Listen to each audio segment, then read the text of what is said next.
Hello guys, my name is DJ Sparks and welcome to my YouTube channel DJ Sparks ZW. Tipanapa patnobata nyaya dzakasiyana-siyana patinoonesana tichivhurana njere tichikudzai zvinenge zvichiitika mativi mana ose enyika yeZimbabwe. Recently pane podcast yatakaita naZigo tichiinterviewa Guspy kana kuti Emmanuel Manyeruke. Takataura nyaya dzakasiyana-siyana, maissues akasiyana-siyana. Go and check out that podcast. Kauchingori artist une zvekudzidza ipapo, even kauchingori mafans munoona kuonawo zvimwe zvinhu zvinoitika because Manyeruke Gasporia aiburitsa unyanzvi unoona kubatsirawo iwewe neni. But pane topic yatakazounza yaMaster H. Master H, big up in yourself, the artist aguru wamaworks manje anditika ari kugona zvekutodaro zvekutoti I'm proud of Master H zvekutodaro, but isusu tiripo pakutaura chokwadi zvachiri. The truth is the truth, ndo zvatofamba nazvo isusu. Saka pakazouya topic yatakati isusu tirikunzwa sekuti Master H ari kunonga inspiration from Gasporia.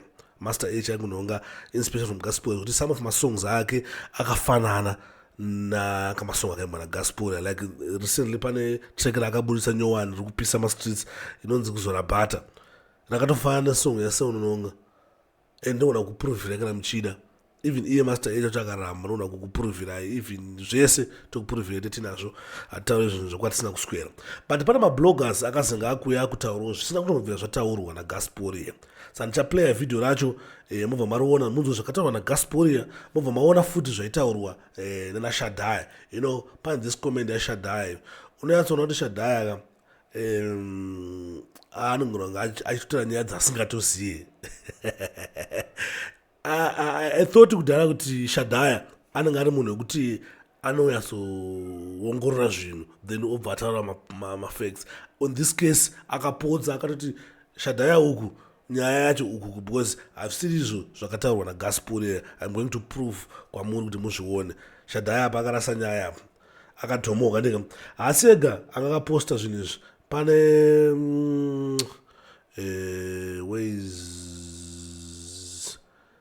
Thomas Chishanje akakapostawo nyaya. Vanhu vazhinji vakaratidza kuti havana kutombonzwisisa mataurirwo azvanga zvakaitwa naGasporia, vaingonyora. Ndo problem yatakuita muno muZimbabwe kuti munhu usati wana information yakazara, usati wana zvekuziva zvakakwana, wakutanga kutongonyora zvasingazivi nezvasina kuita se zvasina kuona. Gasporia haana chakataura chinjiri bad about Master H, aitomusimbisa, aitomukuza.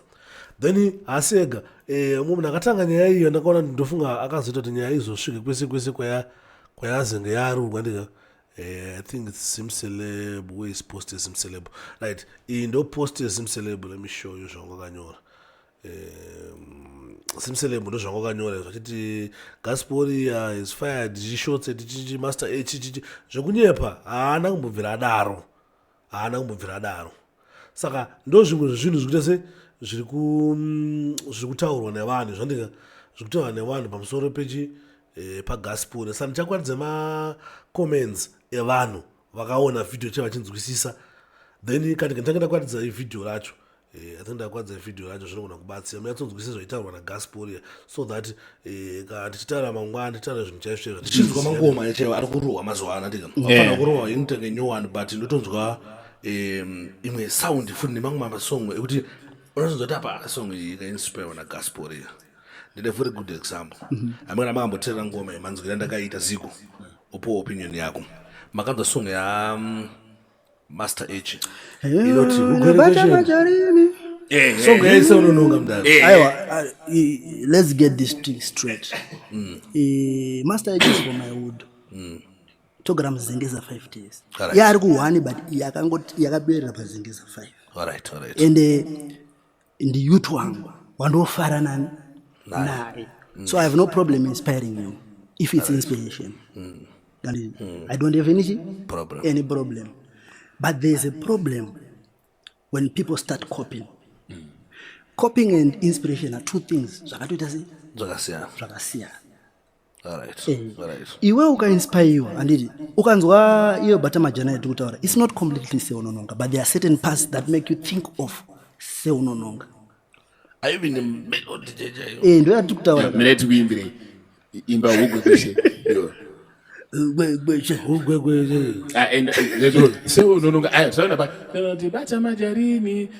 This is the part yakasobiwa kana this is the part yakakoperwa zviri pachena iyi vana majarini zvakafanana handizvo zvataitaura isusu and atambotaya kuti it's a big deal atamboti pane chakaipa sterek kuti munhu anzi akopera munhu anoinspire naye atamboti problem sterek but mafanzi akati mafanzi such kuti mafanzi aitozviona ndizvo kunze kwemafanzi omangu madufu asinganzwisisi nyaya kana tichinge tichitaura nyaya but mafanzi mamwe nemusi aitozviona kuti gospel haana kudhisa even isusu wacho isusu andika takangotaura isusu kuti pane maparts akafanana wangotonyora makava kana bhiwe maartist akaita sana busy signal wandonyora macovers emangu maartist but muno muzimbabwe minoti zvinokunyadzisika zvakamboyadzita sei hazvitombonyadzise kuti munhu ainspire naninge hazvitombonyadzise kuti this party yatorwa pasongo yaninge hazvinyadzise hazvina kana basa anakuba as long as tichinakirwa baka nizigo musadaro no anakuba asi akaita maungira akanzwa maungira ayo but unozwa to be honest ini ndiri grade 6 ndara ndakambokombidza song ndiri grade 6 baba ndakuimba ndakatonzwa kuti pana band kuti chitsoka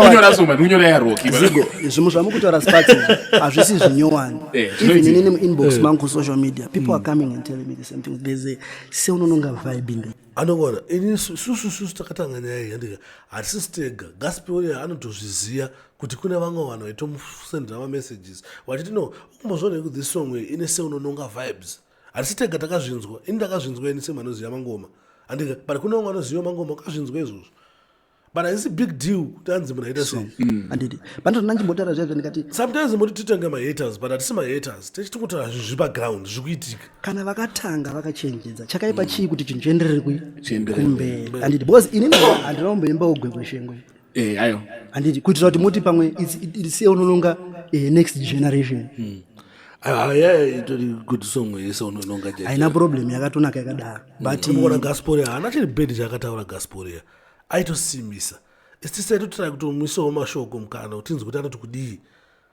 but haana zvakataura zviri bad chenesai vamanyeruka vana mhosva nemayuts aya vandonakirwa nawo even inini panapa ndonakirwa namaster h zvekutodaro ndovatokuyimbirai masongo ayo kuti mutoshamisika imini but tichitana chokwadi chiri paground semawiri atinongoita news dzese zvinenge zvichiitika munyika yezimbabwe isi tinongoti imi muri mudzimu ane kaudzi unonzwa mavhoisi vadzimu opeziraozoti ainini ukachandofarira chizigo ndechekuti I'm still surviving in these artists. My art is surviving in them. Saka kwandiri nini itori future. Even ndikafa ndiriko ku future. Yeah man. Because my art yangu iri mavari. Wamuri kutaura asiri ega. Nanchi kutaura kuti anogara areas. Kandi dadza anogara ku 1 indogara ku 5. So another thing, if kana munhu chetozva dadza chizva gasporia uchiziva master h utera mangoma unotoona kuti master h ane zvaanoita futi zvaanotora from dadza d ane zvaanoita futi zvaanotora from dadza d saka ngazvingotaurwe hazvina munhu zvakaipa we are vibing tikunakidzwa.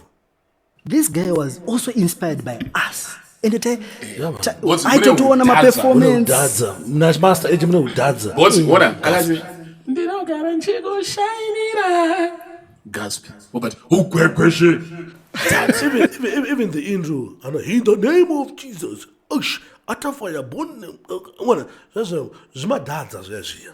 Zvima dadza zvezviya. Asi hapana chakaipa. Hapana chakaipa. But musavenge gasporia nekuti atauro kuti inini ndizvo zvikundiboa. Ndozvatatiite this video. It's because munoda kuroverera gasporia asina mhosva. Asina mhosva yakaita. But Zigo, which is not bad. Look how the country is vibing to Master H. See? Because arikuzvigona. Unza chinozoboa ndechekuzotedzerwa nemunhu asingaite sei. Asingagone. Yeah, like plus inini I think problem itika nana video ka deflex so. Bekuti paunozoenda pamhepo, andika kana paenda kumberi kwevanhu. Andika unofana kwa knowledge vanhu akakuinspire. Chayo. Zvinoenda noto wako uri kuzviona zvezvo zvere. boys ninangu ndiona ka video ka Deflex angagumbuka amena makamsangana ndakakaona achiti iye andika iye aiti zvoni iwe zvinomeka sense kuti unotona inspirewa nemumwe munhu andika then woimba sei but ini panotaura nyaya dzako idzodzo aumbondimesheno kana pakona ungoti no ndinospire nayo ngidi asi ndino kana mene zvaunogona zokuitawo kuti zisare munhu yeri tese ndinospire nayo ngidi asi ndinozoimba hangu ngeGuspy kana ndozoimba hangu ngeDeflex andimukona vanhu ngawapiwe maruwa ndo dambudziko riri muZimbabwe muno hatigoni kupa vanhu macredits ngatipe vanhu macredits avo usade kutora glory yese so utora glory yese sei ukuinspirewa naWingy ukuinspirewa naJaprese kuti utange music asi wakuimba kunge kana wakuimba ngeGuspy kana ini ndofarira kuti Guspy maimbira anoita ndakainspirewa kuti nditange music naWingy asi nekutera kwatata naGuspy ate zvimwe zvatova wotsvaga unomukwanisa munhu so kwete kuti munhu unotongoimba uchiimba kunge munhu asi usingadi kuzvizikanwa hazviite izvezve handizvide kana kawani izvezve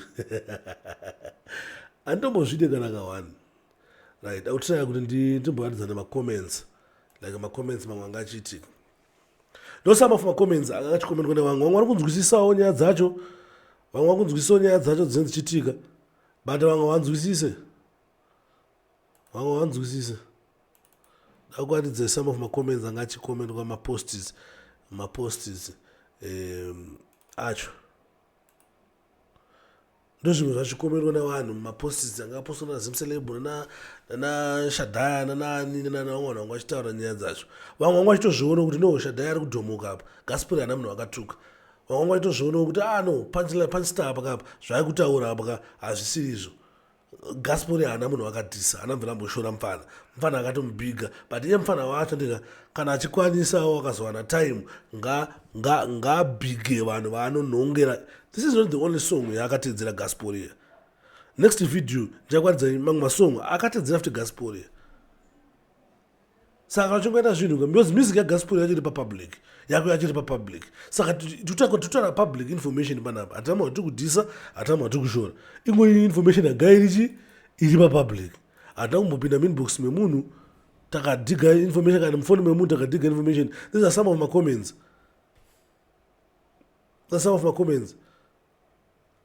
Akaitana vanhu vamwe vangu vachinzwisisawo kuti anozvi kutova nemvesi zvine musoro vangu vachionawo zvimwe vozotoo mamwe madofo ekuti havagoni nyaya bcause kona vasingagoni nyaya ka kona vasingagoni nyaya mudhara yekuti nyaya inotaurwa apa but maresponse avo so nyanzona kuti munhu haagoni nyaya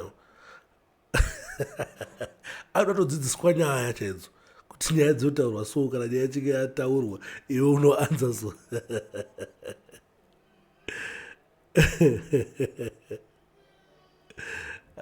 zvakaoma ndi Punchstar anga apostawo ndeposta Punchstar. Do you know what chiri fun about the whole story? Nyaya iri kuitika apa ndekuti Guspy haana mhosva Guspy haana chaatadza ndika but Guspy ari hambo zvelevel kuti asvika pakuapologize let me show you apology yake. The guy is very humble muona asvika pakunyora this amanisi akaapologize munhu asina mhosva kuapologize just because haadi hake zvedhama haasi munhu wedrama but vandima makatora nyaya yacho sedrama but Guspy haasi munhu wedrama ndima vanotango drama mabloga anoda mutangira drama kwete isusu tandiri papodcast even vamwewo ana Zim Celebs ana Punchstar vanhu vangatotanga drama kumutangira drama but ini chikundibohwa njevanhu vakuda kuona nge nyaya yatakataura isu ndeyekunyepa masong aripo akatokoperwa aripo pane mamwe wait let me do rimwe video ndega raiyeyu ndikuratidza mamwe masong futi akakopera even the melody even the concept yesong yaGuspy yakaita 6 years back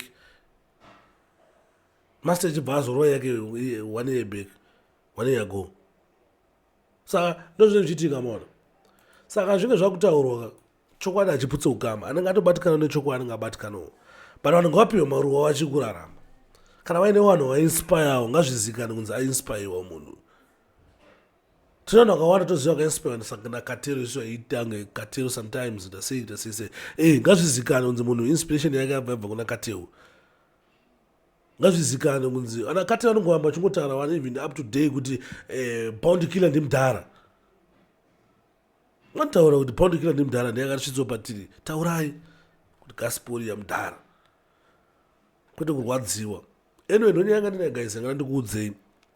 But next video yandikuita inini ndikukuratidzai song yaMaster H yakaimba yakafanana nesong yaGuspy yafuti. I'm going to show you. Because isizo ndokubasa kwedu iko. Mangani tikuenda kubasa kuti ndichite zvokutera music yavanhu, zvokufollowa vanhu, zvokuziva zvinhu zvichiitika na uyu. Zvakaita last year but vanhu zvakaita 5 years 6 years back tozviziva zvese. Tofollowa vanhu, tisima followers je. But anyway, azvinyadzise. Guys, azvinyadzise kuti iyo ana B-Signal ana mahits woba anenge kuti half yamahits a-B-Signal masongo ekuti anenge akatotora kangapati kune mumwe munhu. Azvinyadzise kusvika palevel yekuti B-Signal international artist anotora kana kasongo keku-South Africa okarova. Saka vaizvizvita ngezvonyadzisa pana Master H anakirwa naGuspy abva atora kangapati. Hapana chakaipa. Big up yourself Master H. But kana akutotsamwa kuti zvataurirwei Master H utananga ane problem. Master H hafanira kuita problem naGuspy at any cost. Afanira kuti ndomukoma ndinotonakirwa nemi ngatomborei collab. Uita collab. Boys, azvoti Master H achapisana kusingaperi guys. Azvoti Master H achapisana kusingaperi. Ngatozoti no mukana wakayo kuti madhara naGuspy atonakirwa nawo ndika. Ngatoita chicollab. Obudisa ngoma. Chitumbi zvoenda kumberi zvofamba zvisina godo zvisina chii. But still anyway big up yourself Master H. Mavexi tikumaona big up Muponda Sugar. Muponda Sugar ndoni wangu. But isi totara chokwadi kata kutora chokwadi hatitarise face manje. Totara chokwadi zvachiri. Anyway, thanks for watching, thanks for supporting Zim Reality ITV. Always remember, fear not, sin not. Don't forget to follow us on all social media platforms. I'm on the DJ Sparks at W. But before you follow DJ Sparks, please follow Jesus Christ. Sa ishi na mponesa upenyo wako. I am out. 4.